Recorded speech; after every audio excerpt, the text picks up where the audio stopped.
Oi pessoal, tudo bom? Eu sou o Henrique Teramoto, como eu prometi para vocês, estamos aí, mais um Fila Brasileiro, Estudos e Observações. No capítulo 1, a gente comentou com vocês um pouco da oficialização da raça, o surgimento do primeiro padrão, e prometemos para vocês que agora no capítulo número 2 a gente estaria falando aí desse período, de 52, surgimento do primeiro padrão, oficialização da raça, até mais ou menos 1976, quando surge o segundo padrão. Beleza? Bom, quando a gente produz esses vídeos, a gente sempre se preocupa, pessoal, em produzir algo que seja didático, que fique claro, né? A informação, se não for clara, não serve para nada. E conversando com um dos nossos amigos pessoais, o criador de Fila Brasileiro, Thiago Nunes, do canil Batalha dos Tabocas, um criador sério, pesquisador. Inclusive, quem se interessar pelo assunto Fila Brasileiro no Nordeste, na região Nordeste do Brasil, Thiago é um cara super indicado, procurem ele. Ele comentou comigo que antes de entrar nesse assunto que a gente vai abordar hoje, seria interessante fazer uma definição entre o que é o cão de filar e o que é Fila Brasileiro. Bom, eu dou toda a razão pro Thiago, eu fiquei pensando sobre o assunto, comentei com a Nath que tá aí filmando pra gente hoje. Ela é a nossa cameraman aí, amada e querida. A Nath também concordou e a gente vai começar por aí. Não vamos perder tempo, tá bom, pessoal? Fila Brasileiro. O Fila Brasileiro, pessoal, é um recorte dentro dos cães de filar. Como assim, pessoal? Todo fila brasileiro é um cão de filar, mas nem todo cão de filar é um fila brasileiro. O que eu quero dizer? Na história do Brasil, desde os primórdios, desde o século XVI, cães de trabalho, de faro, cães boiadeiros, cães de rebanho, cães de guarda eram presentes na nossa história. Esses cães descendiam de mastins, sabujos, lebreus, cães ibero-coloniais que fizeram parte aí da conquista da América Latina. Enfim, os cães de filar eles existiam no Brasil aí pelo menos desde o século XVI. E dentro desse grupo conhecido como cães de filar, o Dr. Santos Cruz vai perceber que tem um grupo ali que tem semelhanças de aparência, né, muito próximas, semelhanças, como eu posso dizer, de comportamento também próximas. E dentro desses cães de filar que tinham essa semelhança, o Dr. Santos Cruz vai começar a selecionar e caracterizar esse tipo, que vai ser oficializado aí em 1952 como fila brasileiro. Então, fila brasileiro, pessoal, é um perfil de aparência e de comportamento que nasce aí com essa oficialização na metade do século XX. Antes disso, você tinha uma série de cães de trabalho, até alguns semelhantes, outros não, com o fila brasileiro atual, e que estavam nesse grupo aí chamado cães de filar. Tá bom?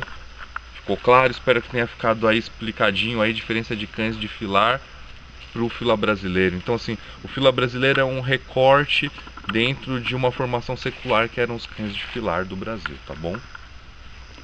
Bom, vamos lá. Entre 1952 estava oficializado o primeiro padrão e 1976 muita água rolou debaixo da ponte do fila, tá? Os cães foram sendo selecionados de acordo com a descrição feita pelo seu Paulo Santos Cruz, e nesse período algumas denúncias de mestiçagem já surgiam, alguns indícios de que os filas brasileiros selecionados nessa época estavam sendo cruzados com cães de outras raças já começavam a se tornar evidentes. Bom, dentro desse período e desse contexto de mestiçagem, surgem duas grandes polêmicas, né? E essas polêmicas elas têm um embrião, uma semente embrionária ali nos textos do próprio Paulo Santos Cruz, do próprio redator do padrão. Essas duas polêmicas que eu vou comentar aqui brevemente com vocês são a origem da raça fila brasileira e as cores do fila. Vou tentar ser sucinto e não ficar detalhando muito para não ficar algo difícil de associar. Pessoal, a origem do fila brasileiro. Dentro dessa pesquisa do Dr. Santos Cruz, de observar cães que tinham uma semelhança ali dentro dos cães de filar da época, dentro dessa pesquisa ele também começou a comparar esses cães selecionados com cães de trabalho europeus da época, que desempenhavam as mesmas funções. Ele começou a notar semelhanças que algumas raças europeias da época tinham com o fila brasileiro, e dentro dessas observações ele vai produzir um artigo chamado As Origens do Fila Brasileiro. Nesse artigo, 3 explicações eram apresentadas pelo Dr. Paulo. A primeira explicação era de que o fila brasileiro provinha do cruzamento de mastifes com perdigueiros. A segunda explicação diz que o fila brasileiro provinha de uma raça portuguesa que se desenvolvera aqui no nosso território. E a terceira explicação, mais trabalhada pelo Dr. Santos Cruz, afirmava que o fila brasileiro provinha do caldeamento das raças Mastiff, Bloodhound e Bulldog inglês. Eu quase sempre esqueço do Bulldog inglês, mas ele sempre vem.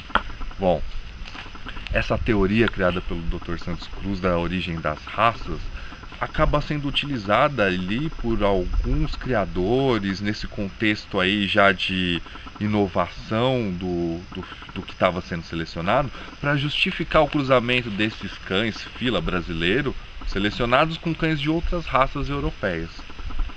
A gente vai colocar aí um trechinho aí de uma carta do William Chalmer, o Bill da Jaguara, né?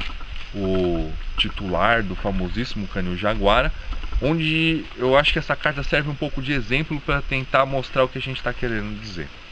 Então, assim, usando como justificativa as explicativas do Dr. Santos Cruz, muitos criadores criaram os filas brasileiros selecionados da época com raças europeias contemporâneas. Tá? Essa foi uma primeira grande polêmica e um embrião que eu acredito para um bando de confusão e polêmica que vai surgir a partir daí. O segundo são sobre as cores do fila, pessoal. Um assunto que dá muita polêmica, que o pessoal adora ficar discutindo e debatendo. Eu vou falar rápido aqui. Cães de filar existiram das mais diversas cores.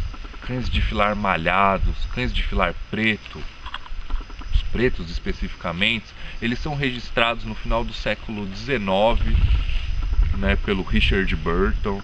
Eles vão ser registrados no início do século XX pelo Dr. Ascioli, criador de fila brasileiro também. Então, assim, a gente não acredita que nenhuma dessas pessoas estava mentindo sobre os cães de filar de capa negra, ou os cães de filar malhados, ou marrons, ou de qualquer outra cor exótica aí que a gente pode estar encontrando. Porém, o que a gente encontrou nas nossas pesquisas é que esses cães são frutos de uma inserção de um gene relativamente recente, um gene que é uma genética que é pré-oficialização do fila brasileiro, que vai se inserir ali mais ou menos no final do século XIX e no início do século XX.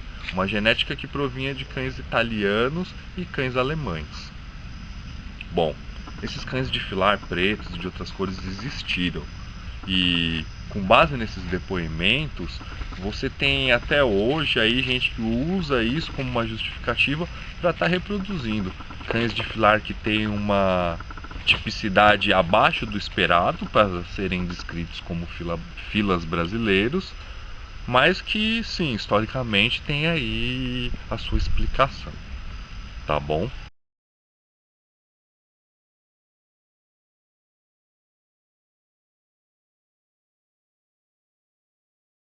Bom, dentro desse contexto de polêmica, de mestiçagem, de cães de cores exóticas e com aparências que começaram a se distanciar da descrição, você vai ter aí o acontecimento do primeiro simpósio da raça fila brasileiro, o simpósio de 1976, um simpósio que vai acontecer com o aval do Brasil Kennel Club, o BKC, e nesse simpósio você vai ter ali o simpósio que vai acontecer na gestão do seu Eugênio Pereira de Lucena, se eu não estou enganado, Se estiver enganado, eu coloco aí na edição o nome certinho, mas acredito que é esse mesmo. Esse simpósio vai dar origem ao segundo padrão da raça. No meio desse movimento de discussão, de mestiçagem, de cães que surgiam cada vez mais com coisas diferentes, você vai ter um simpósio da raça, e nesse simpósio eles vão aprovar, eles, criadores presentes, do qual muito se acusa de que muitos deles já cruzavam os seus filas brasileiros com cães de outra raça. E nesse simpósio, essa segunda descrição aprovada vai ser uma descrição que vai ser bastante criticada, que muitos pesquisadores vão acusar de ser uma descrição que alargava aquele padrão, dava margem para que cães mestiços fossem inseridos no plantel. E esses cães mestiços eram ocultados, né? Esse crime era ocultado através da falsificação dos pedigrees. E dentro desse contexto você vai ter o surgimento do segundo padrão da raça fila brasileira, tá bom? O padrão BKC 1976. Ele de fato vai ter alguns pontos polêmicos, vai ser basicamente o assunto do nosso próximo vídeo. Nele a gente vai estar comentando as transformações do padrão de 52 para o de 76 e vai estar comentando alguns pontos que a gente acha aí que são bem importantes também, se a gente for comparar um com o outro, entender como foi se construindo ali a descrição do que hoje a gente chama de fila brasileiro, tá? Então, espero que tenha ficado claro para todo mundo a diferença entre cão de filar e fila brasileiro. Espero que vocês tenham entendido aí o que eu quis dizer quando eu disse que o artigo da origem da raça do seu Santos Cruz vai ser mal interpretado por algumas pessoas e vai ser usado como justificativa. E tudo mais que eu falei aí sobre as cores do fila, sobre a história em si que a gente está tentando retratar aí nessa série de vídeos. Eu vou agradecer as pessoas aí que estão acompanhando, alguns elogios que surgiram, obrigado mesmo. A gente faz isso sem vaidade, tá bom, pessoal? Para dividir com vocês mesmo os objetos do nosso estudo, os resultados deles, e espero que vocês tenham gostado. Qualquer dúvida, qualquer comentário que vocês tenham, só deixar aí, tá bom? Dá um like, se inscreve no nosso canal, acompanha a gente, que a gente vai estar aí, vai continuar falando. História do fila brasileiro é com a gente. O fila brasileiro merece, o fila brasileiro agradece. Vem com a gente e não se esquece, se inscreve no nosso canal. Valeu!